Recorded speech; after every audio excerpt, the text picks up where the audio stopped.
If everyone would please stand. Councilman Smith is going to do the invocation. Let's pray. Gracious Heavenly Father, thank you for this day. Thank you for your love and mercy and grace, Lord. Lead, guide, and direct us tonight, Lord, as we make decisions that are best for our citizens. And Lord, we give you the praise and glory for it all. In Jesus' name I pray. Amen. Amen. Join me in the pledge, please. I pledge allegiance to the flag of the United States of America and to the republic for which it stands, one nation, under God, indivisible, with liberty and justice for all. Thank you. You may be seated. I'd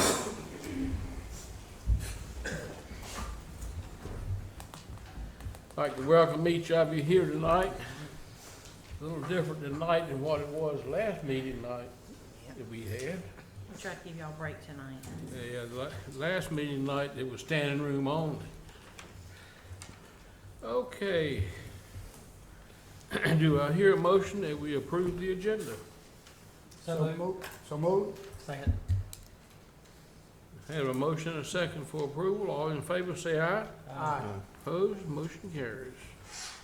Mayor, members of the council, I just wanted to let you know, as you can see, Councilman Hines will not be here this evening. Okay, item number 6 is recognition of new employees. Chief? I don't know when you've had this many at one time. Good job. Good evening, council, mayor. It's with great pleasure I introduce 5 new police officers. The only reason that 3 of them aren't in uniform yet is because we haven't sworn them in. And Angela, when we get that time set, I will be sure to email you the pictures and get you.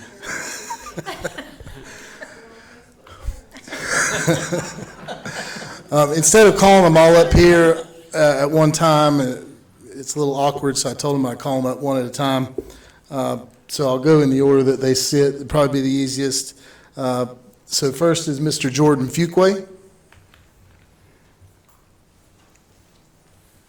He's been working for about 2 weeks. He grew up in Burlington. He graduated from East Carolina with a master's degree in criminal justice. And he graduated BLET in May of 2019, and we're happy to have him. Welcome.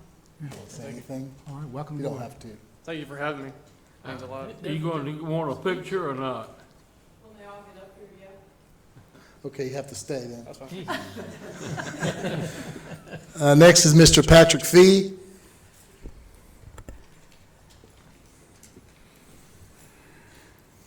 Mr. Fee graduated from Appalachian State University. I know Mr. Moore's all about that.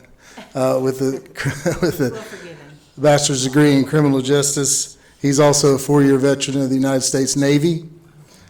His family happens to live here in Winterville in Cedar Ridge. So we've got roots here, and we're happy to have him as well.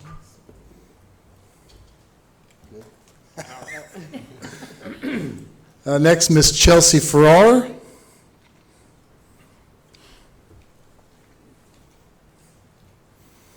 I didn't realize I knew Miss Farrar. I knew her father. We served. He still serving as a Greenville police officer with over probably 25 years. Yes. Got 4 years until retirement. 4 years to retirement. She's a graduate of Pitt Community College with an associate's degree in criminal justice, and she graduated from BLET in August of this year. And we're just waiting on her paperwork to come back from Raleigh. It should be any day now and should be getting sworn in. So we're happy to introduce you to Ms. Farrar. Thank you for having us. Mr. Donovan Wilson.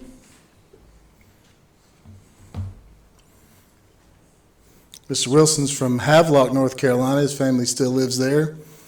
He's a 4-year veteran of the United States Marine Corps, so he holds a special place with me.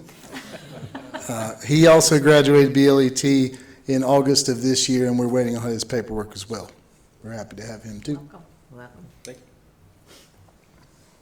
And last but not least, Mr. Darren Anderson.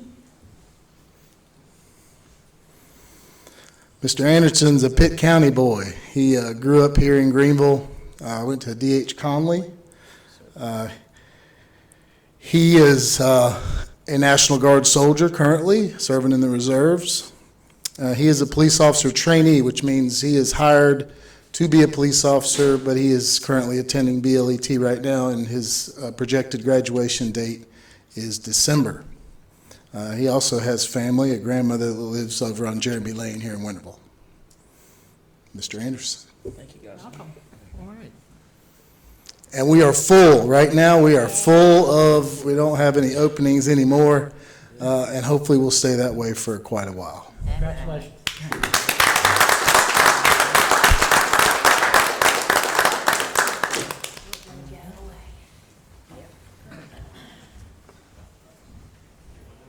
You don't want to be in the picture.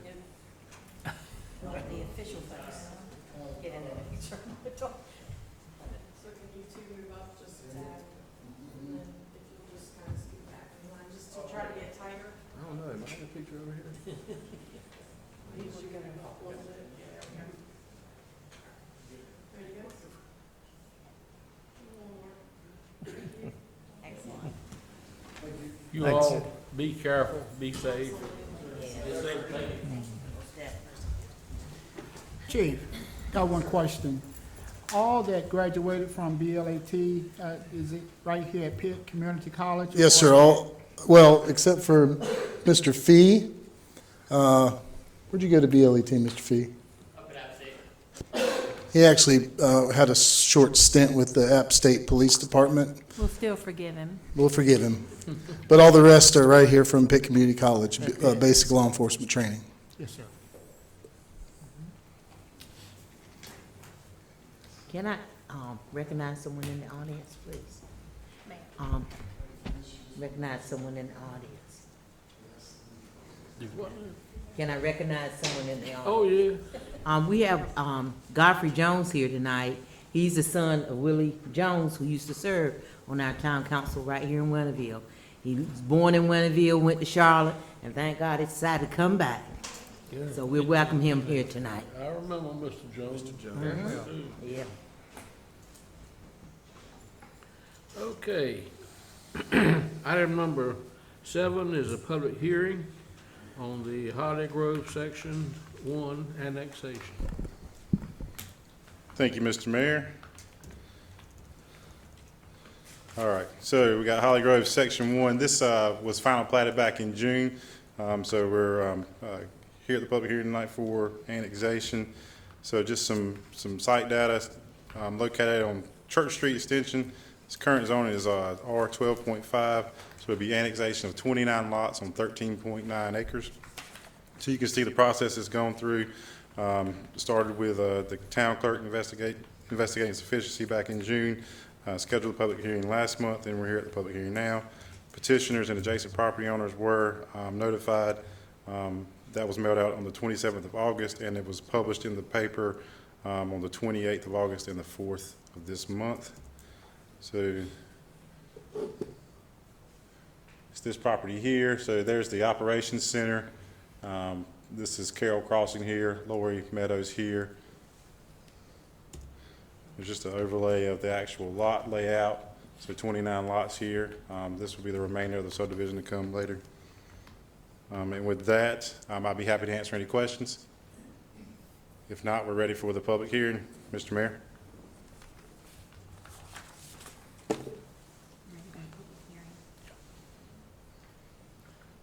Anybody have any questions? Declare the public hearing open. Anyone that would like to speak in favor of this? Anyone that would like to speak in favor? Anyone that would like to speak in opposition? Anyone that would like to speak in opposition? Hearing none, I close the public hearing. What's the board's pleasure? I've got one question. I'm sorry that I didn't think of. You know, we talked about connectivity the other night. Yes, ma'am. Will this subdivision connect to any of the adjoining So- subdivisions or anything? So these already didn't lend any. There were no stub outs in these. There is a stub out to the adjoining property to the south. Okay. So we will have per the ordinance, it does meet the ordinance requirements. Yes, ma'am. That's it. What about a burn? Do we have, Absolutely, yeah, there'll be a berm located along the road frontage here, along with sidewalks. okay. What's the board's pleasure? I make a motion that we approve. Second. We have a motion and a second for approval. Excuse me. All in favor of the motion, say aye. Aye. Opposed? Motion carries. Okay. Excuse me. Item number 2 is Ames Plaza Lot 22 annexation. So this is located on Beacon Drive. It's a general business, 0.87 acres. You can see the process there. Started back in, actually this one started back in March, but they pulled it due to lack of some understanding with the potential property owner. So it got back on the agenda in August, and we're here at the public hearing now. So the property owners adjacent to the property were mailed notification August 27th, and public notice was published in the Reflector on the 28th of August and the 4th of this month. So you can see the property outlined in blue here. So this is Aqua Venture here, Biscuit and the Bean down here, Chick-fil-A, Sam Jones is up here. This is the rug shop, I think, is what it's called. And then the regional acceptance, and then the Department of Revenues down there. And then an overlay of the map itself, so you can kind of see it there. That's all I have for that. If you got any questions, I'd be happy to answer. Any? Anybody have any questions? Just annex a lot, nothing on the lot at all? Nothing on the lot right now. We do anticipate a site plan to be submitted within the month, so. Is that right next to the aquatic center? It's right across the street. So the aquatic center would be on this side. So there's this lot right here. So it's all vacant over here. You guys would probably recognize that little cut through. People, it's like a dirt road. Really, people just been driving on it, but it's sort of, it's next to it. Somewhere, there's a pond there too. Pond's right behind it. You can see it. You can kind of see it better. Geese. Yeah, you can see that's the regional stormwater facility right there. And then Boys and Girls Clubs up here. Okay. I wonder why we do not have sidewalk on that street yet. From my understanding, when they developed this subdivision as a commercial subdivision, the interconnectivity with the parking lots was considered, I guess, it was a trade-off. They were doing interconnectivity with the parking lots rather than having sidewalks. That's my understanding. So this was approved back in the early 2000s. So you can go out here and you can see, even coming from Fred's Food Club all the way down, there's interconnectivity with all these parking lots. Even coming, well, it stops right here because there's nothing here, but coming down to the regional acceptance, they've got some gated access here, but when you get down to regional, the Department of Revenue, same scenario, and that'll be the same case up here. And the reason why I asked that, the employees that works there, I see them walking a lot, and most of the time they're all out in the street. And, you know, I think that it will be feasible, will be safe if we could look into, at least when we start developing, that we can put a sidewalk out there. I don't disagree at all. That's something that probably should have been done when it was developed. See, the street that is right behind Chick-fil-A and the one running down to Sam Jones is not part of the street city. correct. That's right. They're Not They're part of the private. city street system. They All the did- rest of the streets out there, to my knowledge, We are, did have been annex it, approved. and then they But took it out. when that was built, it was not constructed under the standards that had to be. They did petition for the town to accept those streets, but then they pulled that petition, so it never occurred. It's still private. Yes. Mm-hmm. Okay, well, I'll declare the public hearing open on this. Anyone that would like to speak in favor? Anyone that would like to speak in favor? Anyone that would like to speak in opposition? Anyone that would like to speak in opposition? Hearing none, I close the public hearing. What's the board's pleasure? Make a motion for approval. Second. We have a motion and a second for approval. All in favor of the motion, say aye. Aye. Opposed? Motion carries. Okay, thank you, Brian. Thank you, Brian. I'm assuming nobody has signed up to speak I tonight. don't think so. Glory, hallelujah. Okay, item number 9 is the consent agenda. Anyone that would like to remove any of those? If not, do I hear a motion we approve the consent agenda? So moved. Second. Have a motion and a second for approval. All in favor, say aye. Aye. Opposed? Motion carries. Okay, moving on down to item 10 is the SRF loan application.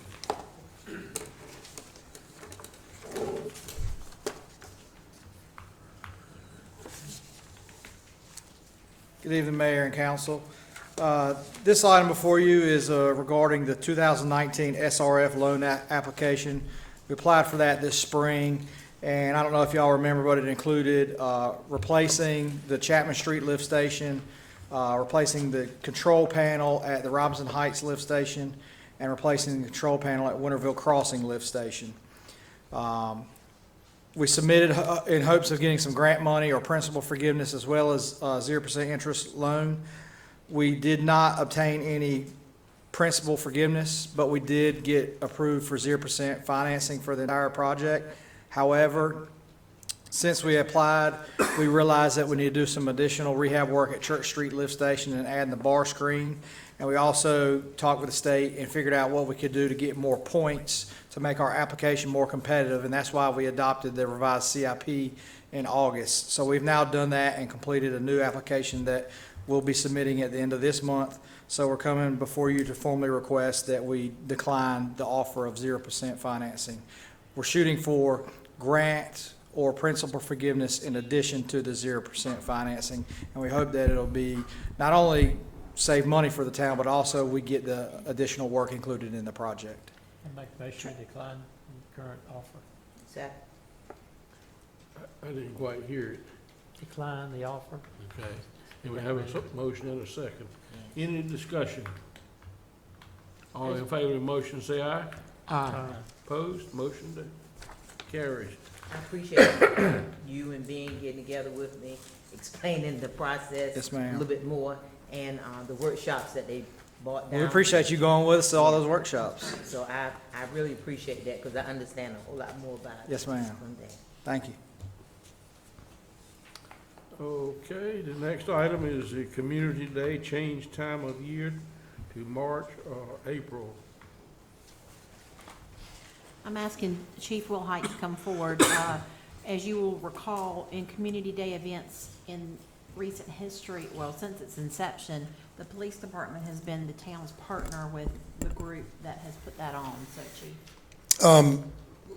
We recently talked to Miss Sheila that runs New Look, who's kind of taken over Community Day from Valerie. Our communication was probably non-existent up till about a month ago, when I think she communicated to Evan that she had chosen the 14th of this month. Is that correct? That was pretty quick on the back end of the Watermelon Festival. Now the hurricane. Now it's Halloween. So we did a little brainstorming, and they had no objection to push the Community Day to coincide with the Evans morning Easter egg hunt, and then we would thereafter probably it'd take us an hour or so then to launch Community Day in that same time frame, in the March-April time frame.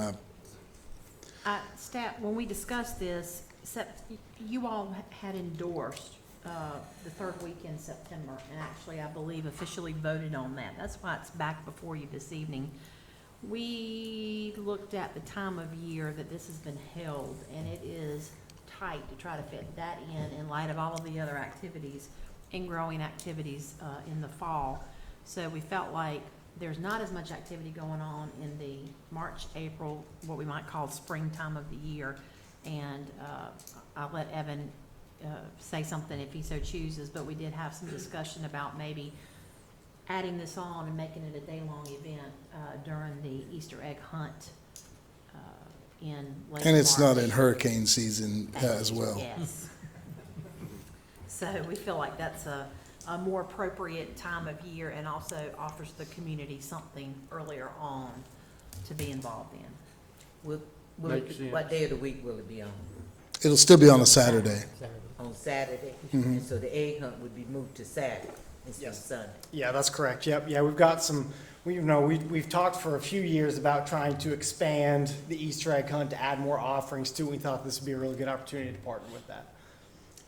We just ask that you keep in mind that Easter is one of those holidays that fluctuates in terms of when it's held. So obviously this date will be more fluid than a specific week in a specific month. So we would just ask if you all were inclined to approve this, that it be based on Evan's Easter egg hunt scheduling based on when Easter is of that particular year.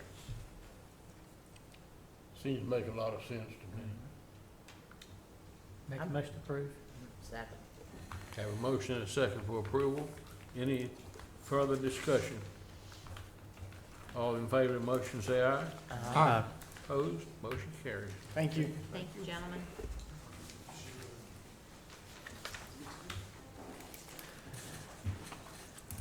Next, item number 11 is an ordinance amendment for the yard waste in the streets. Mayor and council, we had a couple recent incidents. In fact, a couple council members had called or texted, and I had some other incidents that staff saw as well when we were preparing for the hurricane, where people just blowing leaves, pine straw grass, just blowing it right in the street, and we stop and ask them to get it up, and they refuse or say, hey, I'll be right back, and I'll get it up, and then 6 hours later, they're gone, they hightailed it out of town.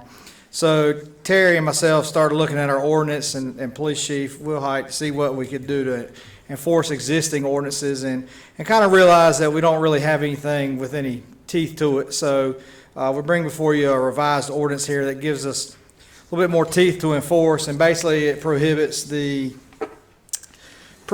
anybody from placing, throwing, discharging, depositing, or allowing to be placed any yard waste, including leaves, grass clippings, pine straw, tree trimmings, or shrubbery on any street or sidewalk. It's very specific that it's not allowed, and there are penalties involved that the police can enforce. If my guys see somebody blowing all the grass clippings in the street or piling it in the street and they refuse to get it up, we can write them a ticket, and hopefully they'll learn a lesson. And how strict is this going to be?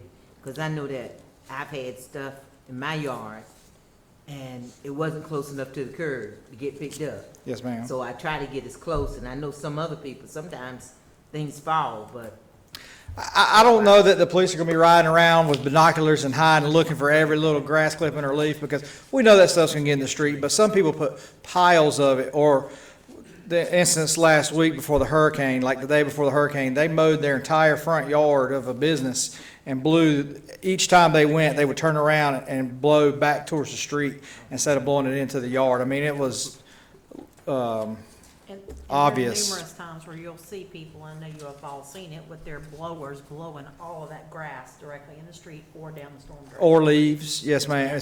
And we'll try to catch people. That stuff gets in the curb and gutter, it then gets in the catch basins, clogs them up, and we clean catch basins, but there's a lot of catch basins in town, and like, for instance, before a storm event, we can't get to every single one of them and clean them up, especially when people are blowing all their grass clippings and leaves and pine straw into them. So this is just something that gives us a way to enforce the ordinance and prevent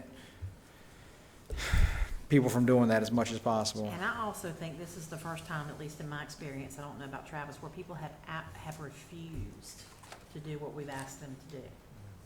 We had Or multiple say- instances last week Yes. where we talked to the people and said, hey, you need to get this out of the road. And both of them said, okay, and neither one of them complied. So, Sometime in the past, the street right back here, there was a gentleman mowing the grass, and he blowed it in the street, and he was raking it down to the storm Yeah. drain. For some I reason, stopped people and think I that's said, a "You're not supposed receptacle. to do that." He said, "I thought that's where you're supposed to put it." So we do intend to do quite a bit of educating in our newsletters, on our website, et cetera, to try to get Maybe that we word need to out. put an item in our newsletter Yes. to that. And we have in the past already I put know that you have, information yeah. in this, but we'll do it again, put it on the website. We do want to reflect the fact that if you all approve this tonight, there is an actual ordinance in place now that prohibits such. So, Motion to approve. Second. We have a motion Second. and a Councilman- second. Any discussion? All in favor of the motion, say aye. Aye. Opposed, motion carries. Thank you. Okay. Thank you, Travis. Item number 2 is Veteran Affairs Greenville Health Care Center request for use of the Winterville Operations Center. Why not, Brett? Good evening, Mayor and members of the council. I am not Brett Jacobs with the VA. Thank you for clarifying. I do have Brett Jacobs here with us. They have submitted a request or are going to be requesting to utilize the Winterville Operations Center training room. How did Parks and Rec come to be involved or presenting Mr. Jacobs? We actually started a Tai Chi class. Hopefully you guys have seen that in our department reports, but we have started a Tai Chi class, and one of the individuals that is involved, who is here, Mr. McMillan, does some work with the VA, so he put them in touch with us. That being said, I will turn it over to Mr. Jacobs to talk about their request. Brett? Thank you, Mr. Mayor and Council. Thank you, Harold, for putting us in touch with the great organization, with Parks and Rec. Roseanne Godley's here, a former member of the community. She grew up here in Winterville. Roseanne Godley is our Tai Chi provider at the VA. The VA has a large strategic initiative towards whole health, specifically yoga and Tai Chi. We've had a lot of growth at the healthcare center. Our building was built for 10,000 veterans. We are now eclipsing 15,000 veterans.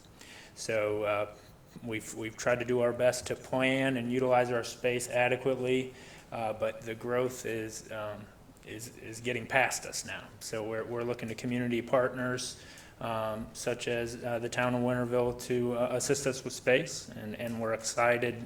We took a trip over and saw the space and that they're currently using for Tai Chi. It's very similar to the space that we have at the healthcare center, and are excited at the possibility to provide that service to our veterans and even Winterville veterans with Harold and Roseanne.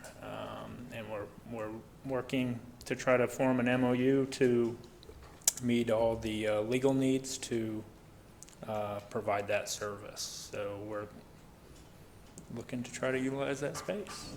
Thank you. Thank you. How often does the class meet? How Uh, often? 2 times a week at the healthcare center. We have 2 classes, usually 2 times a week. It's roughly about 5 to 10 veterans in each setup. It's a great opportunity for a partnership, obviously, with folks who are doing really important work. I think Keene is still in the process of trying to review the MOU. So if council's inclined to approve this, we would ask that you do so contingent upon the town attorney's approval. So moved. Second.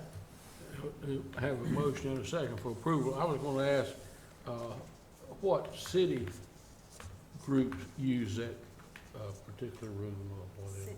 You mean Winterville. Winterville groups? Yeah. Evan. I could name them off, but he can do it more eloquently. So I'm not certain, of course, of any non-town organizations, but we use it for line dancing, Zumba, Tai Chi currently. And then we use it for our senior citizen group that we've got, the Golden Age Senior Program. I'm trying to think if there's anything else. I think that's most of the recurring programming that we do in there. We have meetings and things like that for, various athletics programs, things like that. And of course, voting. Yeah. Now, what hours are you planning on using it? I know you said it would be 2 times a week per day.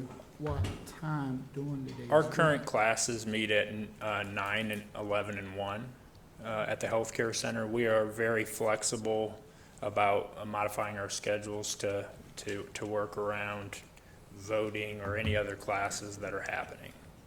We will certainly do our best and do a good job of communicating those times so that everybody knows well ahead of time.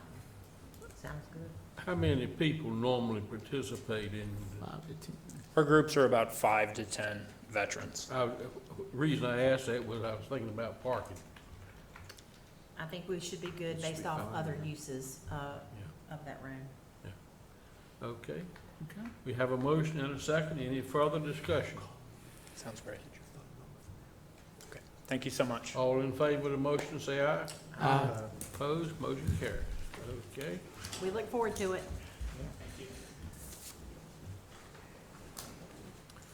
All right, item number 3 is the 2018 sidewalk improvement project. Toughest one of the night. Yep. Just want to make sure we keep everybody informed. Mayor and council, as I'm sure everyone's aware, the contractor's been working on the 2018 sidewalk improvements project. They've completed all of the work in Coopers Point, Ain Street, Laurie Ellis Road, everything on Main Street, and they've done some other repairs in Magnolia Ridge and Copper Creek subdivisions for us as well. They got started on the sidewalk on this portion of Railroad. That's the wrong button. There we go. So this is Railroad Street right here. The contractor installed this portion of sidewalk in this driveway. After he installed that, we realized that the sidewalk encroached on private property by about 6 inches to a foot at the worst spot. So we communicated that with the property owner. We still have this driveway, this short piece of sidewalk, and the remaining sidewalk along Mill Street and handicap ramp at Mill and Cooper that needs to be done. We requested an easement from the owner, and he stated that he was not willing to grant us an easement. So we're looking for council direction on how to proceed. You know, we've got 4 options that I can think of right now. The first option will be to just terminate the remainder of the project. The property owner said that the portion of the sidewalk that's already been installed can be allowed to remain, but he would not grant any additional easement. So the first option would be just leave that in place and not do the replacement of this sidewalk or driveway or that handicap ramp, and not tie that together right there to the Main and Mill sidewalk. The second option would to be stay within the right-of-way and install a slightly narrower sidewalk than what is proposed. We would be able to install a sidewalk all the way down to the intersection, and we'd be able to tie in over here. However, we would not be able to put the handicap ramps in at the intersection. And there could be a small lip between the back of the sidewalk and the existing parking lot, depending on the elevation. Sidewalk's got to meet ADA requirements, so it can only 2% max. If we put a 4-foot sidewalk in to stay within the right-of-way, and then his parking lot's higher than where we stop, we can't go on his property to tie it in. But you already have a crosswalk already midway, That's correct. so you really don't need a crosswalk that close by. It's still a dangerous crosswalk. It's in the right place, but people making that turn it is really dangerous. It's not general practice to have crosswalks in the middle of a block. Correct. What made us do that? Whose recommendation was that, I wonder? I don't know. It's right in the middle. It's right in the middle, but that's not standard practice. What would be your recommendation about the crosswalk? Well, the crosswalk's there, I believe, because that's where the curb head is depressed. I'm not sure if they jump off the curb there or not. But standard practice is to have the crosswalks at the intersections, because people are stopping already. It's safer. So he don't care that we're trying to make that a little better? Correct. So let me just finish the We're other. not calling any names, I guess that's Dixie Queen. Yes, sir. Good, okay. Just want everybody to know it was. The third option would be continue trying to negotiate with Mr. Hines and obtain an easement.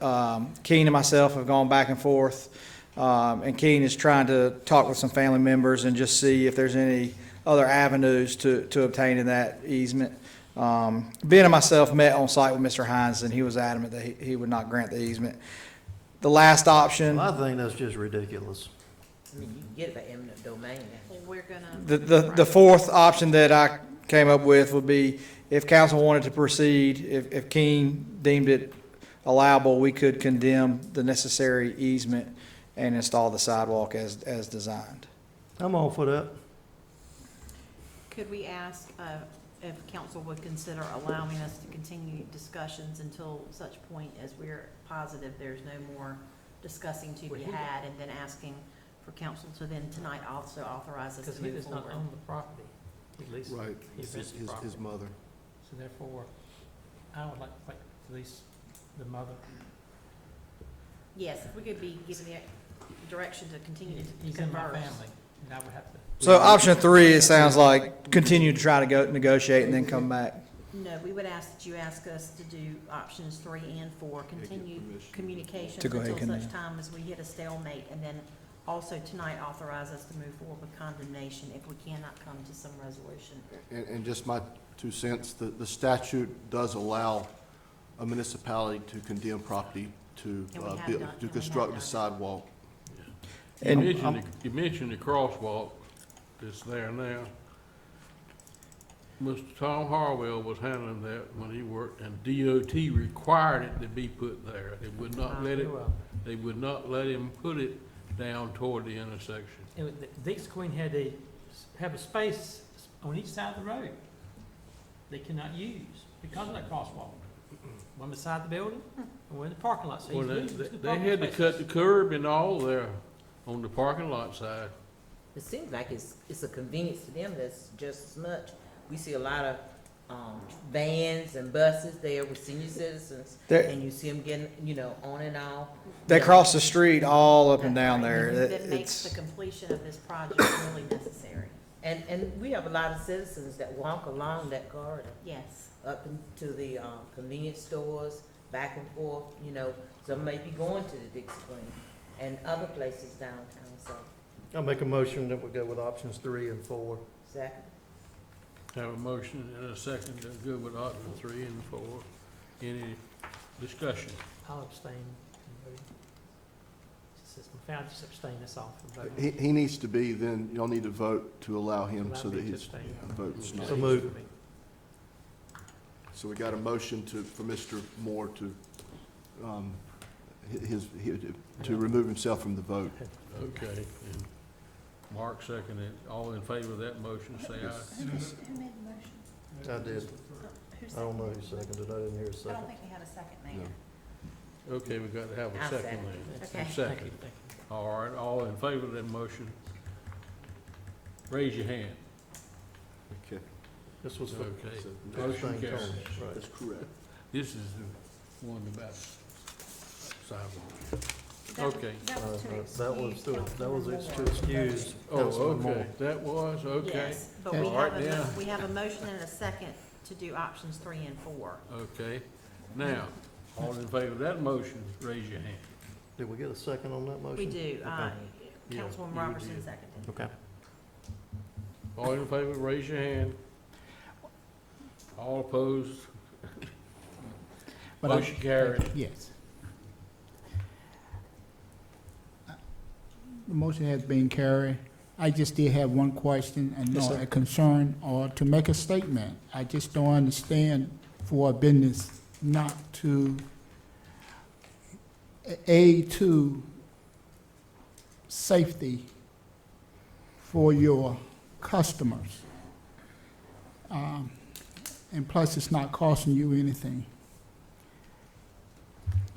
And Absolutely. That's one of the things that I'm concerned about. I don't understand that. Maybe that I might need to talk to him or have, but you will follow up on that. Maybe we can get some answer on that. I don't understand that. I think they have talked. Is that correct? Ben and myself met with Mr. Hines on site, and he was very clear in I his think he was clear he position. wasn't gonna do it. I'm not sure he was exactly clear as to why. Correct. My mama used to say there's just some people you can't ration with. Thank you. Okay, Okay. moving on to discussion of the drainage areas. Well, there's a number of citizens have asked me about what to do about the drainage problem in the backyard. And at one time I had heard about 12 different locations. Let us come up with some kind of way where they will pay for it, but over time, they have to. But the town needs to be in charge of the drainage that's put in because it's going to go to our drainage areas. I'll turn this over to Travis. If we're talking about backyard drainage, it is something that since Travis and my time together, we have I can't really speak to history. There's probably a little bit of all of the above that's been done. We have decided that we cannot maintain backyard drainage currently with Our revenue staff stream. and our revenue stream, et cetera. I know during our workshop, we discussed this, and I know it's a difficult subject because there are some people who have old infrastructure in the ground, don't know how it got there, don't know who put it in, that is causing some sinkholes and other things. I would just caution, as it's my job to do, council, that if we do undertake this as part of our responsibility, it's probably way many more places than 12. And we're Can we not survey the people who have these problems? I think we've probably talked individually to, I can tell you the people who have those problems, they want it fixed. But we can't fix those on their property though. Even a lot of the backyard drainage, it has easements on it because, for instance, if you own a house and someone upstream of you, their water drains across your property, when that subdivision is platted, the developer and the town will require easement across that so that there can be a pipe or a ditch that's maintained. You can't prevent that water from draining through. There is numerous places in town where we have that backyard drainage, and as Terry mentioned, we don't know who put it in. We didn't inspect it. We don't know if it was a ditch and they piped because they didn't like the ditch and now it's falling apart and they want somebody to come fix it when they put it in. and not all of these systems go through the town drainage, correct? That's correct. There's some that tie directly onto DOT or ditches maintained by the drainage district. A lot of them do come to town-maintained structures. There's a ditch that connects the house beside me. There's a ditch along there and a drains there. Who would own that drain?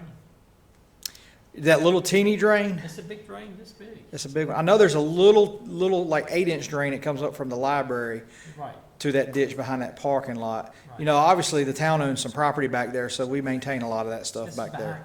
house beside my house. On Cooper Street. Right. Okay, I haven't been in their backyard, I don't know, but I know there's a ditch running north-south. The pecan tree belongs to the town. Mhm. The town's pecan tree. Yeah. It's close by that. I mean, we certainly maintain drainage infrastructure on town property as well. Anything at the park, we maintain.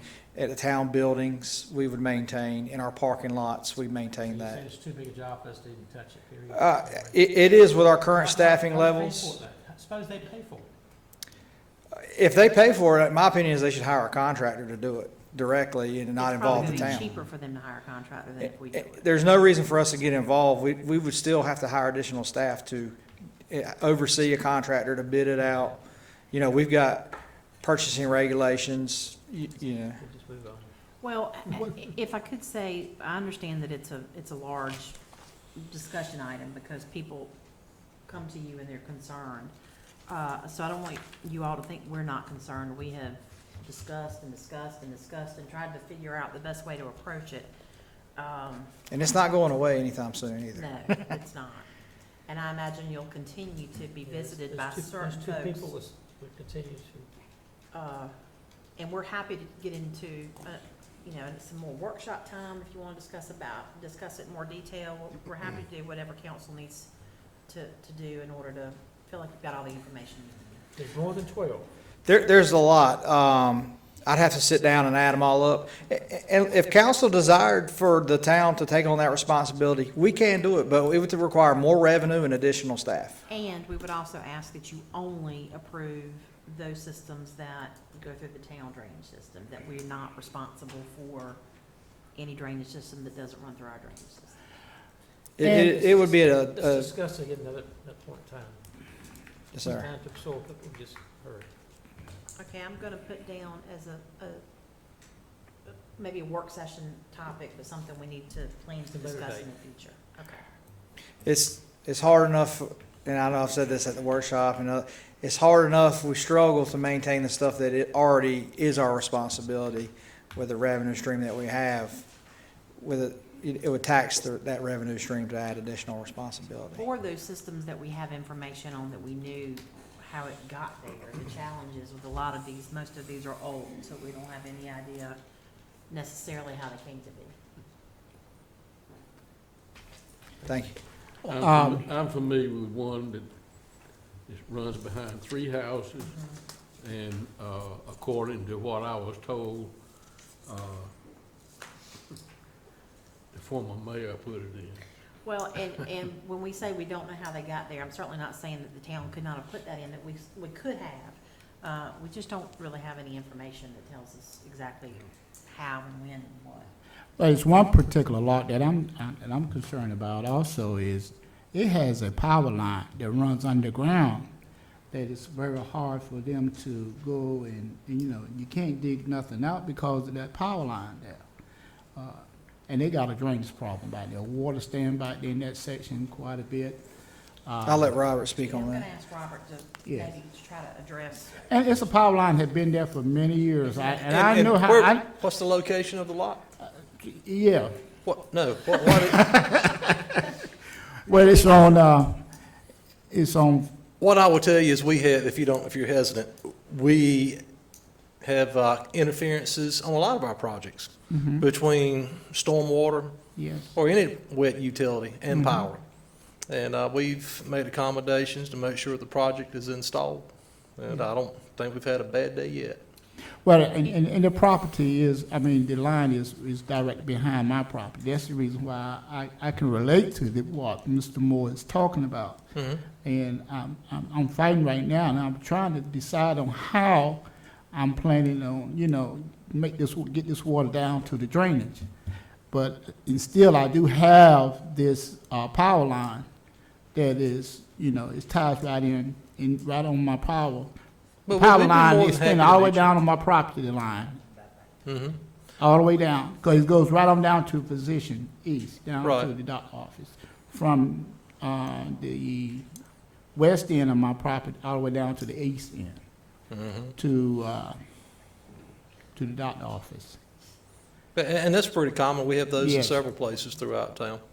I didn't know if it was a main transmission. I didn't know what kind of line No. you were talking about. Okay. What kind of line is that? It is a power line, though, isn't it? I'd have to get out the drawings to look and make sure, because I know we've got overhead going down your street as well. Well, the overhead And is going north to south. But this, what I'm speaking of, is going east to west. I believe that's a primary, it's single-phase primary going through there. Okay, But I'd like to verify before I promised you that. okay. And But if you'd like to meet at site, I'd be more than happy to. I appreciate that. Yeah, and we'll get it marked. We have, locating equipment. Well, we can put our finger on exactly where it's at. And also, getting back to that same question that Councilman Moore was speaking of, if we decide to do something like this, would this be a one-time fix? Would this, if we would do this, would we have to go back and redo this on a regular basis? Or will it be a job a turnkey job that is complete at that time? I think you would, if you're going to delve into that, I think you'd say we'll take it over and maintain it in perpetuity forever. Perpetuity? Yeah, I'm having. I also think that we would have to have discussions about whether we're talking about hard structures back there already, whether we'd be repairing hard structures, or whether we're just talking about good old-fashioned drainage issues, and whether we even want to get into that. And That's so right, it can get voluminous in terms of. Water standing in my yard up by my porch is a lot different than there's a catch basin or a drop-in in the back that's got a sinkhole around it. Gotcha. And just so y'all are aware, I never just tell people that, hey, that's not our job. I always go out there and meet with them, put my eyes on it, and make suggestions, and try to give them ideas, who to contact that might can help them out, or ideas on what to do to accomplish what needs to be done. I'm glad you said that, because when you all are hearing about it, it has not been a one and done conversation. It's been usually many conversations. And that's probably left out. Yeah. Well, maybe think of this as the Clevewood deal we did years ago. We charged the residents of Clevewood over a 10-year period, $50 a month For the sewer. for the sewer and curb and gutter. And the estimate we got from someone was $400,000. It cost us well over $650,000, $700,000 that we had to eat. That happens. Not unusual. Yes, sir. One-time deal. We hadn't done it since, thank goodness, in 20 years. And hopefully we don't do it while I I'm don't have here. any plans to, right? Mistakes. Thank you. Look, some of the war stories I've heard about some things like that were put in. I know one particular, I won't say it's down off of Main Street. They cut right across the corner of a lot because it was shorter to do it that way. Instead of going up to the corner and going down, they just ran across, diagonally across the lot with a sewer line. And like I say, they did some of the old folks did some of the old things that us young folks probably wouldn't approve of nowadays. Sometimes the path of least resistance was really the way things were installed. Yeah. Okay. Item number 12, are there other agenda items? Okay. Items for future agendas, pretty much. All right, reports from the department heads. It's been so long. Real quick before I get into the projects, I just wanted to give everybody an update on the hurricane cleanup. I spoke with Todd, the street supervisor, at 6 o'clock. They had just finished Monday's limb route. They worked 11 hours today. They got the route done. We had 3 trucks on it. One of the trucks had an issue. He picked up the last pile and he said something messed up on the motor. So he's going to be in at 7 to have it down there to the Freightliner dealership and see if they can get it fixed real quick. We're going to try to have all 4 trucks out tomorrow if we can get done with the construction route. But we certainly will have all of the routes done when we go home on Friday, barring any unforeseen circumstances. The mosquito truck gonna be rolling here in the next week or two with, all the rain we've had. We're gonna need it. Mosquito truck. The mosquito truck gonna be running.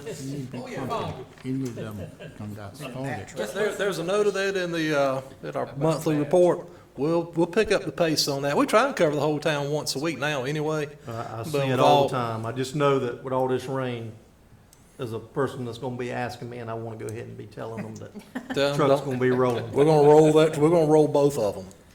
Sounds good. Thank you. And tag along with Travis on the electric. We really had no issues during the storm event. We had one blown fuse, and that was because a limb caught a telephone line and pulled it into our stuff. But other than that, we survived pretty well. No noticeable issues with town buildings as well.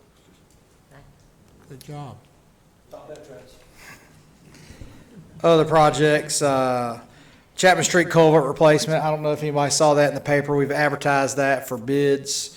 I think October 3rd, we'll open those bids and hopefully get somebody under contract as soon as possible and get started on that project. That's gonna be a good project for the town. It's gonna be a big project. And remember, we got grant money that'll hopefully cover the entire cost of that. 2018 sewer rehab. The engineer is working on design plans and specifications. We hope to advertise that at the end of this year and start construction early next year.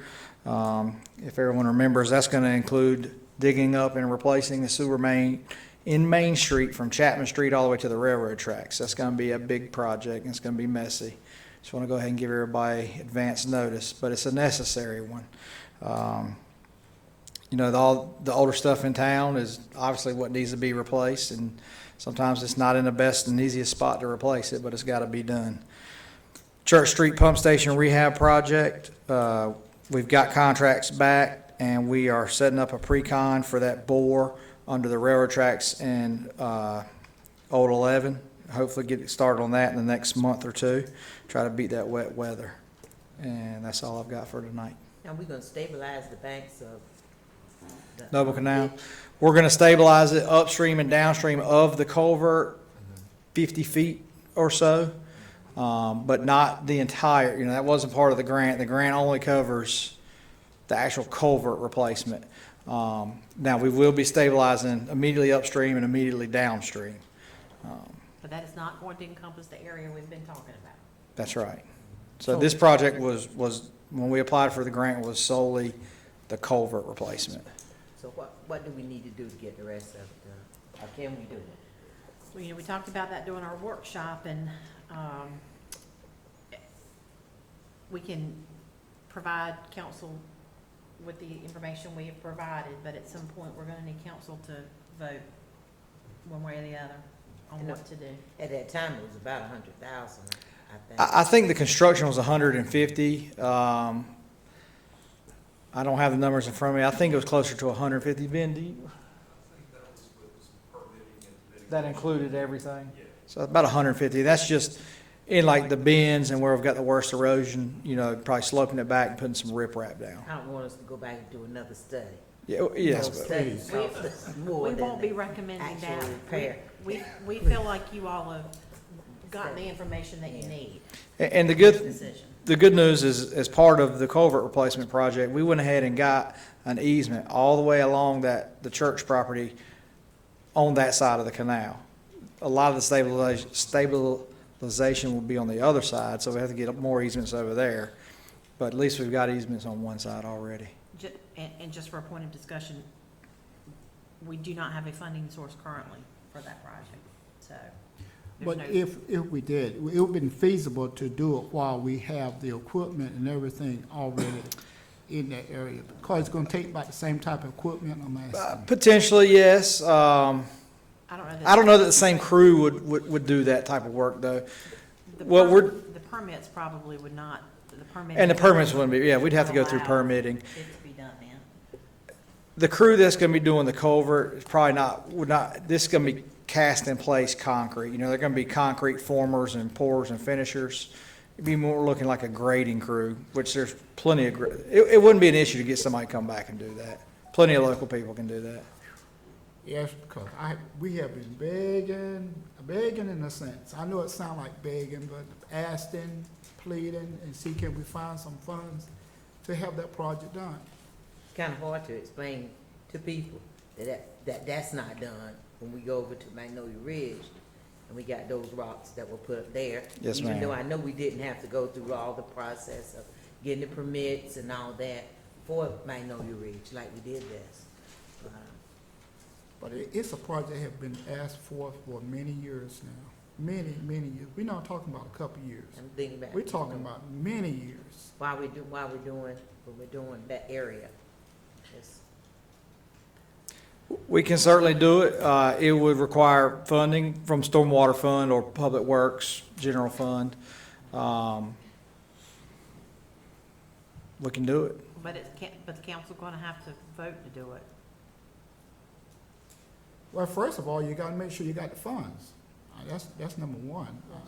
Currently, the stormwater fund does not have the cash flow to do it just outright. It would be all of the money in the stormwater. We just reenacted the stormwater fund, I think, when I had just started working here. And we've pretty much spent it all every year. I'm gonna say there's roughly that amount in the stormwater fund. While you're out for bids at this time for this Chapman Street project, is there any way that you can get this information and get it back by the time that bid be back in? No, because we've already advertised the project, so the plans are complete. We would need to we would have to get survey done and have a separate set of plans done. Now, the same engineer could do that, but we would not be able to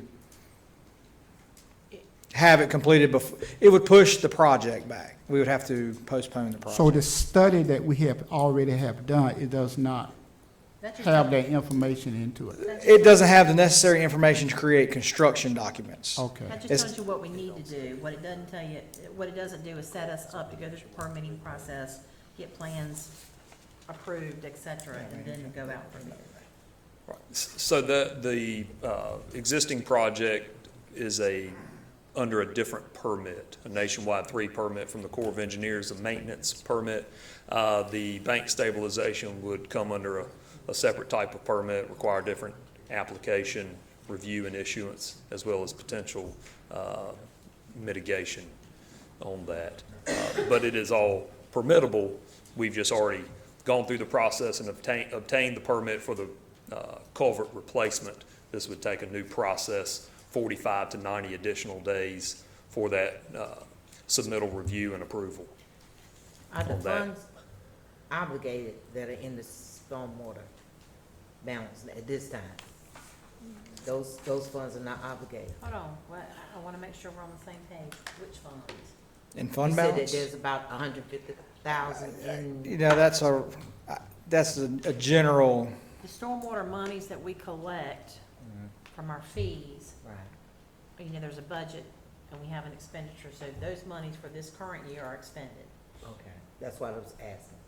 Those funds are obligated. and I just want to point out, I spoke with Councilman Moore about this last week. A very high priority, in my opinion, that we need to be looking to fund is Railroad Street. We've got major sinkholes over there in front of W.H. Robinson. Those pipes are failing. In the library.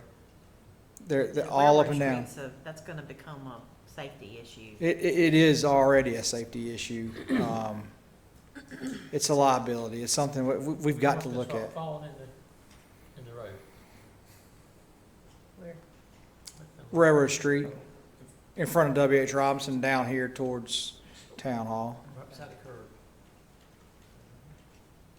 And that was all part of that Noble Canal study. It all drains to the same place. You know, we've got cost estimates and recommendations on all that, including the bank stabilization. The Noble Canal study was the entire Noble Canal drainage basin. That's correct. But it was just a study. It doesn't have actual design documents where I can take it and bid out. It doesn't have specifications and contract documents where we can hold the contractor to. I remember that we did that, and that this Chapman Street project was part of that. That's And right. That takes part of that off, of course. I know it leaves still a large portion, but it was a very. That's large right. But project. but we got over $1 million in grant money, almost 1.1 million, I believe. Yeah. Right, if you recall, that study identified it was 5 projects, $6 million. This is one project at $1 million. The one along Railroad Street in front of Robinson down this direction would be another 1 to 1.5, just to fix that problem with the failing pipe and losing of the curb and gutter and street and ground and the rocks we keep pouring into holes. When the new chancellor came to East Carolina, who was head of Golden Leaf, he knew that project very, very well. He spit it right out. He spoke That's at, right. at the meeting the other day.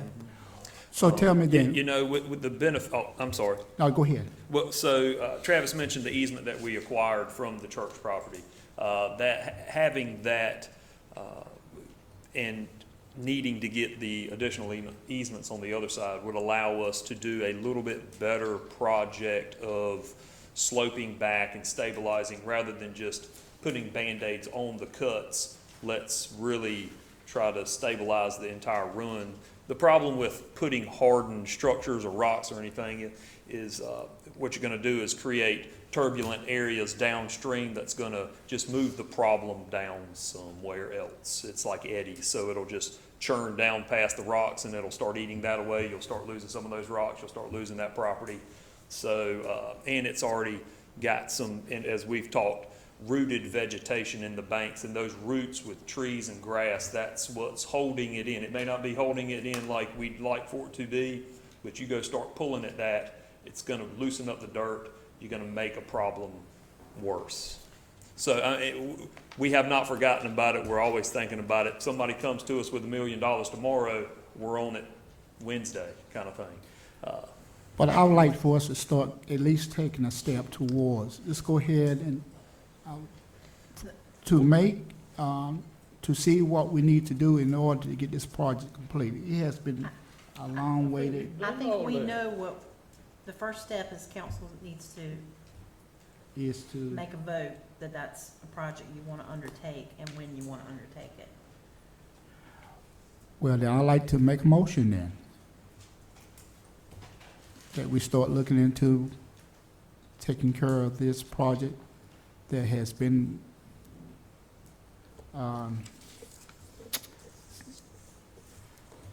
much-needed project that has been needed for the last 20-plus years completed. Councilman Moy, may I ask for more specifics as to what that means, just so we're clear? To bring it up Bank to, stabilization, based on the cost estimates that the engineer did, it wasn't it was the full length in necessary areas, but that's what that $150,000 was based on. I'm aware of what the project is. Yeah. I'm asking what the direction in the vote is for. that we proceed into developing, and taking care of this problem that they are having.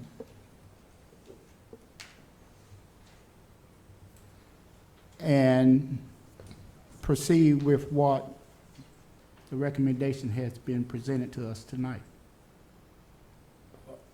What recommendations have been presented?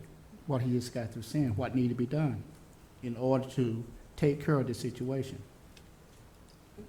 And how will we pay for that? That's what I'm asking our town managers to look into and see what and how we can be able to take care of it. Currently, the fastest way is you'll have to borrow some money from somewhere. Again, I will leave that up to my town manager. Okay.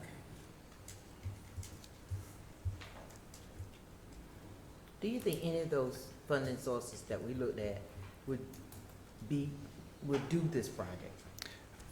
Golden Leaf or something? We applied, what did we apply for with, I believe we have included it in a previous funding project. what did we apply with So we went, the Noble Canal Drainage Basin Study was partially funded through Division of Water Resources Development Grant. We can certainly contact Mr. Davis with that program and talk to him about cost sharing on a bank stabilization project. We've utilized that money for the Greenway study. We also applied to that fund for the Railroad Street project. They deemed that not a desirable project for their pot of money with their goals and objectives that they've been given by the state. We can certainly do some research into, see if there's other funding options for non-water quality improvement type hardened structures, what they call gray projects rather than green projects. And we can do some research and come back to you with some It just bothered options me if they when I- exist. When I went over to Magnolia Ridge and saw that those banks have been stabilized over there, and I know that we have been asking, and the community over there, the citizens in that area, we've had the state come down, before you guys were even here in Winterville, as part of our staff, come down and look at it. We've had Butterfield, we've had Don Davis down in the ditch looking and everything. And it just bothered me that this had not just taken place. And then when we asked how much it was gonna cost, and the cost on it was $150,000, and then when I realized that our studies, it cost that much or more, it truly bothered me that we hadn't just gone and got this project done, Magnolia Ridge was not. Non-jurisdictional features. So downstream from the area that was stabilized is where the state and the Army Corps of Engineers claim jurisdiction. We were upstream of that, so it was It's just a ditch. it's just a ditch that we were allowed to do that type of work in. A non-blue line ditch. That's correct. That's correct. That is the difference. So, And I realized that. right. I realized I'm there's just saying a it. lot of red tape involved with the one here, over by Good Hope and back in that area. I knew it was a lot of red tape, but it just bothers me that we haven't been able to do anything to it. And just spend some, the cost of the studies has just been enormous. Well, don't forget that we did get grant money for the study. Right, prior to 2015. Yeah. I'm not quite sure who paid for what and the amounts on those, but we did marry up $35,000 of our money to cost sharing for a $70,000 project. And as the manager mentioned, that study evaluated a nearly 300-acre basin, that mapped surveyed, did hydraulic analysis on the structures, identifying the undersized and recommendations for improvements. So that particular one, that was a good bang for the buck. But as Councilman Moy has requested, we can certainly dig into, confirm the price tag we've been given by the consultant, research some funding opportunities, but knowing it may cost more and it may lead to more endeavors within that area that we're talking about tackling. It may, you start picking at plaster, you may be redoing an entire wall. So as long as, I guess council's aware that we'll have to be back with some additional, requesting additional approvals. So I think this initial, I'll call it phase one, is really going and seeing where we are today and what's available out there from a funding standpoint. Do I need to place this into a motion, or is it something that you can look into? I don't think so. I just wanted to make sure where we were, Okay, and what council's asking us to do, and I think I'm clear on that. so at the end of the project, I just like to see it stabilized. I like to get it fixed. All right. Thank you. Thank you. Gentlemen? Travis, while you up there, I got one, I've been, several folks have asked me about their strips in the streets that the work has been done and rock is there. When are they gonna be paved? Oh, on Glenda and Glendale? Yeah, some of them, and one, let's see, the street right off of Vernon. Yes, sir. Those were some sewer cuts. We were looking at doing it the last couple of weeks, but then that hurricane came, kind of threw us off. We'll get that done ASAP. We actually had the list together, and like I said, that hurricane came, got us off track. I told them it was gonna be a while. Yeah, we should be able to get it in the next couple of weeks. We've got the list together. We were going to do that, and like I said, we just got thrown off schedule. But we're very aware, and we'll make sure we get that done as quick as we can. How about the stops at people's yards that marked off old tar? They can just sit there? Does anybody take The stock gentleman in it? at the meeting last month had an email from the state saying that basically they're there for the benefit of those people to see where the easement is going. Ms. Clybourne called and asked that we get them up out of her, off her property so that we can just mow instead of having a weed eat around them. If the project's gonna be 4 years off, if it was my yard, I would probably pull them up. Pull them up. That's what I would do. That's what I say. Okay, I I tell them mean, pull them up. I don't see no reason for it. They're not gonna be there 4 years from now, so, There you go. Thank you. thank you. I'd pull them up if they were in my yard. I promise you. I think everybody's wondering what to do about it. All right, real quick, the comprehensive land use plan. So we've got a final draft emailed to me today. Didn't have a chance to really dig into it, but it looked like all the revisions we requested have been made. So tomorrow I'm going to get some hard copies out to you guys, planning and zoning. You saw on your consent agenda that we did schedule a public hearing for next month. So I anticipate planning and zoning giving a recommendation of approval to you guys for next month's meeting. Other than that, the plan looks really, really good, aesthetically pleasing. I think it's got some really good policy statements, visions, goals, recommendations on the growth of the town. So I'm really excited for you guys to look at it, but I'm gonna try to give you as much time as possible before the consultants come and present next month. So with that, I'll answer any questions you guys have on it at this time. I urge everybody to look at it very carefully. Absolutely. Yeah, I think it's good job. Presented, and it's interesting. Yes, yes, it is. Takes into account some of the newer ideas and young folks and things like that. The minimum housing, That's me. that's you. You handle that a little bit later. Yeah. I'll handle it whenever you're ready. No, Yeah. Thank you. We'll wait till your turn. Thank you, Brian. Spoke with both Mike Brown and Willie Gay today. Certainly they have minimum housing cases underway. They're varying statuses, but I don't think we'll be bringing you any in the next month or so. So there's still some time frames underway with the houses that are on the list. But Councilman Moy, houses that we spoke of are in process. Good. Councilman Moore, Is one on, at the corner of Chapman and Boyd Street? I know that is on the radar. Good. And I'll actually email status updates on the addresses that we currently have. In terms of code enforcement, we're obviously busy with grass, Yes. weeded lots, et cetera. So those continue to be sent out in timeframes, kept up with accordingly. Chief Will Height and his department are after junk cars and looking into those, so. Got a question, Terry, about dilapidated fences. Mhm.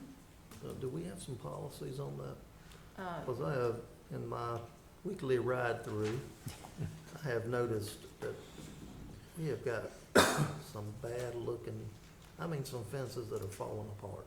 Yes, and We gotta do something about that. I do believe, there are some regs, but we'll look into that and I'll get back out with council on what those are specifically. I do know that we have worked with property owners in the past to encourage them to fix those things, so we'll add that to the list.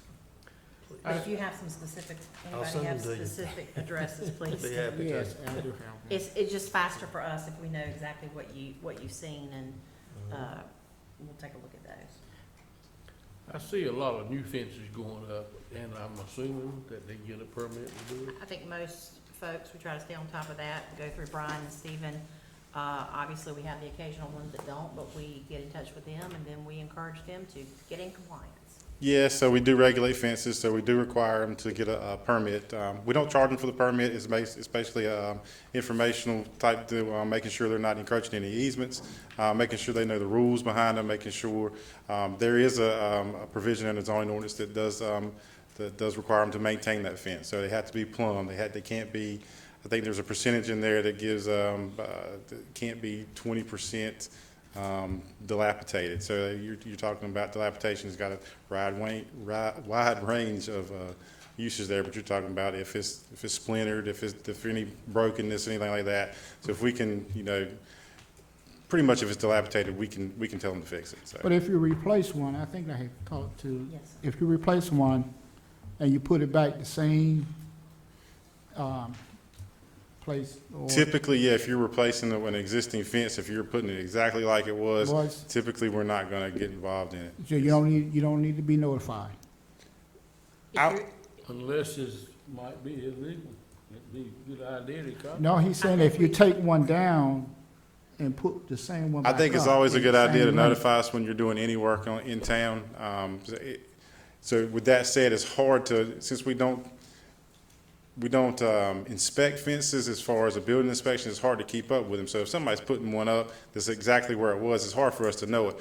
But I would say if that fence was illegal to start off with, then you're gonna have a problem. So I always encourage people to come get a permit just to cover their end, obviously, so.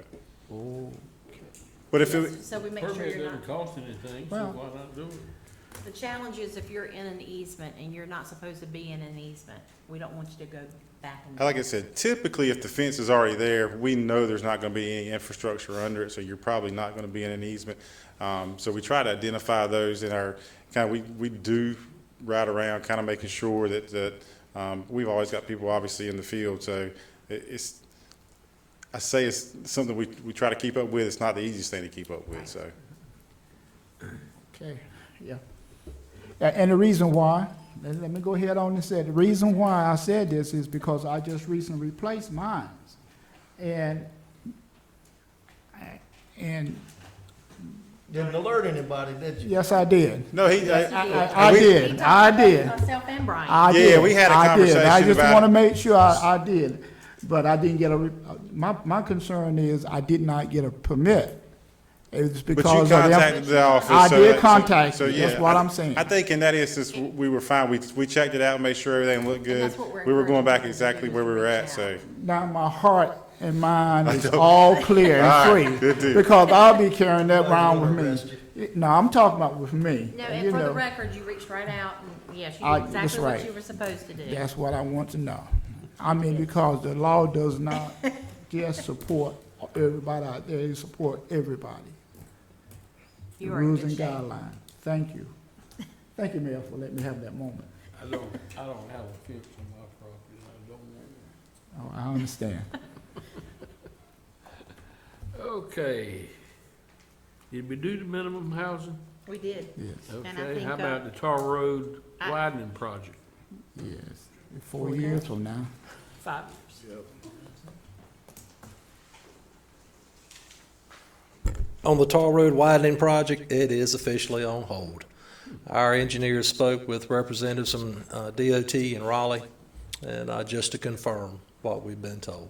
They don't have an exact date right now, but they think at a minimum, we're going to be looking at 2022, and that's probably being a little optimistic. Should be a 3-lane road, like proposed in 2008, to widen the intersection, the turning lanes at Old Tar and Fire Tower Road. I take care of it. We have seen different approaches depending on who the consultant is and which road it is. Well, interestingly enough, if you'll recall, that's what we requested and we were turned down Yep, and they yep. came back with the monster. Yeah, the monster, which was supposed to be done in 2002. But now people have homes and it's too costly. So we're not Smart. gonna, we're Make it not 3 gonna lane. do any work on the utility out there since that project has been isolated? No, sir. Stopped. We will be in the process of trying to collect the monies we have expended to date for that engineering work. Good. While we're up here, and if you guys have other questions on that, I'm more than happy to take it, but on the Typical DOT. well, I'm not going to argue. A long time ago, and we'll put it off. We'll probably be lucky if I get to drive on it before I die. Just push 3 lane. Well, Bourne Street took 17 months. well, it's kind of like this, A 4-month and a 5-month project. Gracious. kind of like the bypass that's running from Greenville down to South Aden. It's been on the books since 1985. 2003. Gracious. 1985. Be here any day, Any day. any day now. Yeah, we'll see how many people ride on it. Yeah. Robert, you want to just talk about? the I do.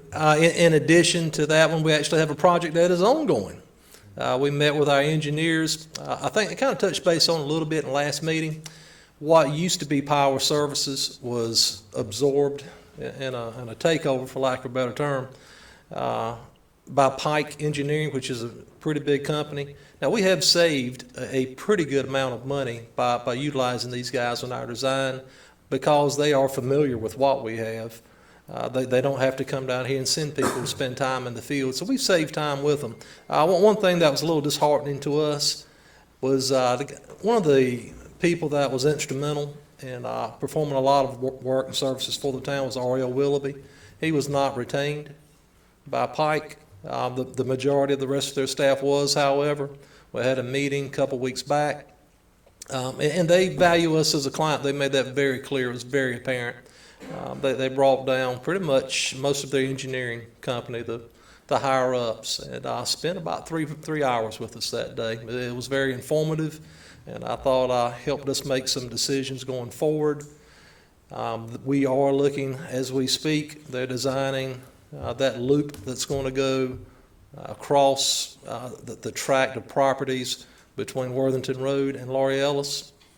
Matter of fact, I've been out there getting some field measurements myself, walking through cotton fields for that. Our intention is to make sure we are ready to go. And You know, DOT asked us a few years ago about putting a road cut through mhm. from Allen Road over to Worthington Road, and we turned it down. I sure would like to have that road right now. We said we didn't want it because Worthington be widened first. We're looking at a slightly different approach on how we're going to make that cut through there now. If you have any questions on that, be more than happy to answer. I believe we'll have Pike Engineering folks here next month. They will. They'll be here for the presentation on that, give you an idea of what kind of monies we're looking at for this project, and really for the entire territory, for it to build out at the same rate and the same concentration as what we currently have on our system. So we just want to let you know you're going to hear some big numbers, but we're approaching this as a long-term project. So the big numbers are after everything would be done in X number of years. As Councilman Smith said, there's a very good chance, well, probably more so in my lifetime, I won't ever see that. But our children will. Absolutely. So. Anything else? All right. Thank you. All right. Let's see, the next one is the excuse me, Fork Swamp Greenway project. Good evening again. Just quick update on the Greenway. We've got 65% design plans that should be in, I believe, by the end of this week. And then multi-purpose facility update. I don't believe that there's any update at this time beyond anything that we've previously discussed. Thank you. And I don't want to take Ben's place, but I will on the Market Town Common Plan. We're continuing to massage that in light of the potential relocation of the memorial and all of that, make those adjustments, and then we'll present an adjusted plan at some point in the near future. Okay. The Winterville Market Town Common Plan. I just gave that update. I'm sorry. That's okay. Listening to something else. Okay, the Winterville Land Use Plan is. We've already done all the rest of them. We've done that, I knew that. And the Chapman Street, we've talked about it long enough. All the rest of them we've covered. Yes. All right, how about the sewer rehab? I think we've covered that. And pump Okay. station, we've covered that. Yeah, okay. Okay, any staff member that would like to come forward and expound on any subject? I think They've done it. they have covered it. Okay. You know it's Monday night football. Oh, here comes Robert. Uh-oh. We recently completed the walking trail project at the park, so if you get a chance, please feel free to drive through one night. We now have a It looks lit great. walking trail. It looks really good. Okay. All right. Moving on to, Counselor? Thank you, Mayor. No report, but I would like to take just a moment on behalf of the Watermelon Festival Committee to thank the council and town staff for all your hard work during the Watermelon Festival and support. We had to contend with a little weather this year. I think all of you were out there most of the time, certainly the 3 days.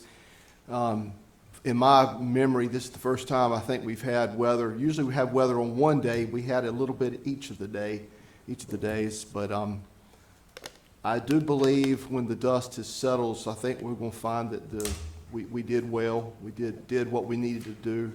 We certainly had a lot of people out there on Saturday night, despite the fact that it drizzled most of Saturday, and Sunday. And Sunday was a really nice turnout. You know, Sunday we just started doing that last year. I think we're going to probably bring that on board. People seem to really appreciate that. So I just want to say thank you for all your support and help, and we'll be giving you some more information as time goes on how things went. Thank you. And to tag on that, I'd like for the board to ask the committee to our appreciation of our boards meeting. We have many new members of that committee, and invite them to have lunch with us one day. We have it for other volunteer boards. Alton Watford is president of organization and president of our chamber. He's done a great job. We might want to make him Citizen of the Year. There's dual roles. Other than that, I have no report. Everybody's doing a good job this stormy time. I'd like to thank everyone for the festival, and of course, thank our staff for the work after and during the storm. I really, those of us really appreciate what you did to make our lives just go right on. I will echo that. Thank you for all the hard work during the storm and during the festival. Thank you. Same here, same thing. Thank you everyone for all that you've done. Kept the lights burning. We missed it again. I know that the Category 5 was a huge hurricane. And my prayers go out to the people down there in the Bahamas. Keep them in your prayers. Also, I'd like to thank everybody that allowed us to go to the Kings Mill Resort in Virginia. Good learning. Learned a lot. I had opportunity to interact with different ones in different cities, municipalities. We shared some ideas and brought back some things that we're gonna look at. And hopefully that it will make it better for everybody here in our town. So again, thank you for allowing us to go. That's all I have. I'll just echo the remarks you made about, I stayed in contact with our manager and everything was handled, in my opinion, very professional. He set up an emergency operations center. It was next door in the community room, and I called her and I asked her, I said, is anything that I need to do that I haven't done? And she said, you need to stay home. So I meant that with love, of course. All right, Madam Manager. Well, obviously, I would be repeating what's already been said, but I try to say it publicly every time I get a chance. I could not ask for a better group of employees, not just management team sitting at the table over here, but just employees in general.